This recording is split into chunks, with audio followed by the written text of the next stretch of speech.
నడిగడ్డ ప్రాంతంలో గద్వాల అల్లంపూర్లో ఒక వసూలాజు తిరుగుతున్నాడు. మరియు అదేవిధంగా అధికారాన్ని అడ్డం పెట్టుకొని మొన్న NH-44 పనులు జరుగుతుంటే ఆపేశాడు ఈ వసూలాజ. 8 కోట్లు డబ్బులు ఇస్తేనే ఆ పనులు స్టార్ట్ చేస్తాను, లేకపోతే లేని అవి ఆపేశాడు వసూలు రాజా.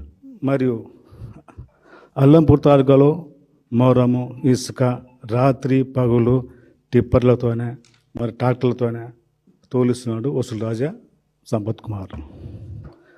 మరియు మండల అధికారులను తరచుగా ట్రాన్స్ఫర్ చేస్తూ ఉంటాడు.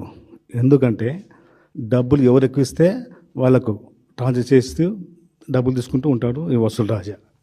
అదేవిధంగా పంచాయత్ సెక్రటరీని ఒక తాలూకా నుంచి ఒక తాలూకాకి చరిత్రలో ఎప్పుడు లేని విధంగా 50 మంది ట్రాన్స్ఫర్లు చేపించి మళ్ళీ తిరిగి అదే స్థానంలో తీసుకోడానికే 2 లక్షల నుంచి 2,50,000 నుంచి డబ్బులు తీసుకుంటాడు ఈ వసూలు రాజా.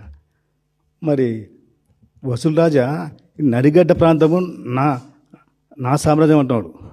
వసూలు రాజా నడిగడ్డ ప్రాంతం నీ సామ్రాజ్యం కాదు, నడిగడ్డ ప్రజల సామ్రాజ్యం ఇది. వసూలు రాజా గుర్తుపెట్టుకో. ఈ వసూలు రాజా అంటే ఎవరు మీకు తెలుసు, నాకు తెలుసు, అందరికి తెలుసు. SCS Sampath Kumar AICC secretary. ఇది ఈయన బండారం. ఇంకా చాలా ఉన్నాయి, ఇంకా భూ కబ్జాలు సెటిల్మెంటు చాలా ఉన్నాయి. వీళ్ళు మా పెద్ద సీనియర్లు పూర్తిగా వ్యవసాయానికి